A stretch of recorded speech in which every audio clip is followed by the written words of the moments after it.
इंसानों की तारीख की सबसे बड़ी सैर, 7 आसमानों की सैर, अल इसरा वल मिराज। क्या आप यकीन करते हैं कि मोहम्मद सल्लल्लाहु अलैहि वसल्लम जन्नत तक गए एक विंग्ड हॉर्स पर? मैं अल्लाह पर यकीन करता हूँ। सबे मिराज का ये अजीम सफ़र उस वक्त हुआ जब मक्का में रसूलुल्लाह सल्लल्लाहु अलैहि वसल्लम की ज़िंदगी का सबसे मुश्किल और सख्त वक्त चल रहा था। पहले आप सल्लल्लाहु ताला अलैहि वसल्लम का बाइकआउट किया गया, फिर हज़रत अबू तालिब और हज़रत खदीजा रदियल्लाहु ताला अन्हा की वफ़ात हुई, जो आप सल्लल्लाहु अलैहि वसल्लम के दिल के सबसे करीबी थे। तैफ में आप सल्लल्लाहु अलैहि वसल्लम को इतना जख्म दिया गया कि जूते खून से भर गए, और मक्का में आप सल्लल्लाहु अलैहि वसल्लम की सिटीजनशिप भी ख़त्म कर दी गई। इस मुश्किल वक्त में अल्लाह ने आप सल्लल्लाहु अलैहि वसल्लम को इंसानों की तारीख का सबसे बड़ा सफ़र करवाया। 7 आसमानों की सैर। ये सफ़र सिर्फ सफ़र नहीं था, बल्कि ये रसूलुल्लाह सल्लल्लाहु ताला अलैहि वसल्लम का ज़िंदगी का टर्निंग पॉइंट था।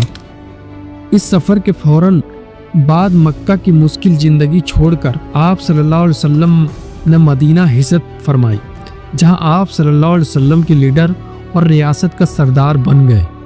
एक रात जिब्राइल अलैहिस्सलाम आप सल्लल्लाहु अलैहि वसल्लम के पास आए और बुराक पर बिठाकर मक्का से बैतुल मुक़द्दस यानी जेरूसलम ले गए। बुराक का मतलब होता है लाइटनिंग। शायद उसकी बिजली की रफ्तार की वजह से इसका यह नाम पड़ा है। बैतुल मुक़द्दस में आप सल्लल्लाहु अलैहि वसल्लम ने तमाम अंबिया की इमामत की। फिर ये सफ़र आगे बढ़कर 7 आसमानों तक पहुंचा। पहले आसमान पर आप सल्लल्लाहु अलैहि वसल्लम की मुलाकात हज़रत आदम अलैहिस्सलाम से हुई। आदम अलैहिस्सलाम के बाएं जन्नत के लोग और दाएं जहन्नम के लोग थे। हज़रत आदम अलैहिस्सलाम दुनिया के पहले इंसान हैं और सब इंसानों के बाप। आप सल्लल्लाहु अलैहि वसल्लम ने सलाम किया, आदम अलैहिस्सलाम ने जवाब दिया और आप सल्लल्लाहु अलैहि वसल्लम दूसरे आसमान की तरफ चल दिए। दूसरे आसमान पर हज़रत ईसा और यहया अलैहिस्सलाम से मुलाकात हुई। ये दोनों कज़न थे। ईसा अलैहिस्सलाम को जेसूस और यहया अलैहिस्सलाम को जॉन द बैप्टिस्ट कहा जाता है। दोनों की ज़िंदगी मुश्किल हालात में गुजर रही थी। यहया अलैहिस्सलाम शहीद कर दिए गए और ईसा अलैहिस्सलाम को अल्लाह ने उनके दुश्मनों से बचा लिया। तीसरे आसमान पर यूसुफ अलैहिस्सलाम मिले, जो अपनी खूबसूरती के लिए मशहूर है। यूसुफ अलैहिस्सलाम के सफ़र मिस्र इजिप्ट के वज़ीर आला बनने तक कैसे हुआ, ये कुरान में तफसील से बयान है। आप सल्लल्लाहु अलैहि वसल्लम ने सलाम किया, यूसुफ अलैहिस्सलाम ने जवाब दिया। चौथे आसमान पर इदरीस अलैहिस्सलाम से मुलाकात हुई, जो इंसानों के पहले साइंटिस्ट समझे जाते हैं। इदरीस अलैहिस्सलाम ने पहली दफ़ा कलम का इस्तेमाल किया और आसमान के सितारों और ग्रहों की हरकत का मुशाहिदा करके इंसानों की ज़िंदगी को आसान बनाई। पांचवें आसमान पर हारून अलैहिस्सलाम मिले, जो मूसा अलैहिस्सलाम के भाई हैं। मूसा अलैहिस्सलाम ने अल्लाह से दुआ की थी कि हारून अलैहिस्सलाम उनके मिशन में शामिल हो जाएं। हारून अलैहिस्सलाम की कुरान में 20 मरतबा जिक्र है।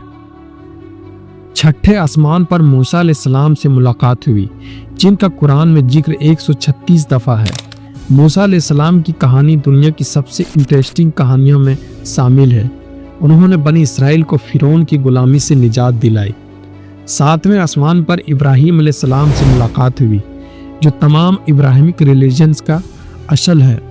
इब्राहीम अलैहिस्सलाम की दुआ हर नमाज में की जाती है। यहाँ से आप सल्लल्लाहु अलैहि वसल्लम सिदरतुल मुंतहा तक पहुँचे, जो मखलूक की हद है। सिदरतुल मुंतहा के बाद सिर्फ रसूलुल्लाह सल्लल्लाहु अलैहि वसल्लम आगे गए और अल्लाह के हुजूर हाजिर हुए। यहाँ अल्लाह ने नमाज का हुक्म दिया। पहले तो 50 नमाजों का हुक्म दिया। मूसा अलैहिस्सलाम के मशवरे पर 5 तक कम कर दिए गए। ये नमाज मुसलमानों के लिए एक निज़ाम और अकीदा बन गई, जिससे मदीना में एक मजबूत रियासत बनी। रसूलुल्लाह सल्लल्लाहु अलैहि वसल्लम मक्का वापस आए और सब कुछ बयां की। मक्का वालों ने मजाक उड़ाया, लेकिन अबू बकर रज़ियल्लाहु ताला अन्हु ने यकीन कर लिया, जिस वजह से उनका लक़ब सिद्दीक पड़ा। शब मिराज इंसानों की तारीख का वो सफ़र है जो इस्लाम को उरूज का आगाज़ बना।